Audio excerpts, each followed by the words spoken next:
ময়নাগুড়ি এলাকায় ফের king cobra উদ্ধারের ঘটনায় চাঞ্চল্য ছড়িয়েছে। রবিবার ময়নাগুড়ি ব্লকের রামসাই বারহাতি সংলগ্ন অঞ্চল থেকে প্রায় 12 ফুট লম্বা একটি কিং কোবরা উদ্ধার করা হয়। স্থানীয় বাসিন্দারা প্রথমে সাপটিকে দেখতে পান, এরপর খবর দেওয়া হয় রামসাই মোবাইলে এবং মোবাইল স্কোয়াডকে, এবং সেখানে মোবাইল স্কোয়াডের বিষয়টি ময়নাগুড়ি রোডের একটি পরিবেশপ্রেমী সংগঠনকে জানায়। পরে বন দপ্তরের সহযোগিতায় সংগঠনের সদস্যরা মিলিতভাবে সতর্কভাবে সঙ্গে সাপটিকে নিরাপদ উদ্ধার করেন। উদ্ধারের পর বিশাল আকৃতির ওই কিং কোবরাকে বন দপ্তরের হাতে হস্তান্তর করা হয়েছে।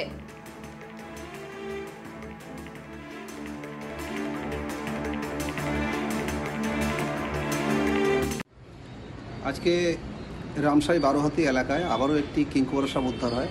তো সেখানে হ্যামসিনের বাড়ির উঠোনের মধ্যে সেই সাপটি চলে আসে।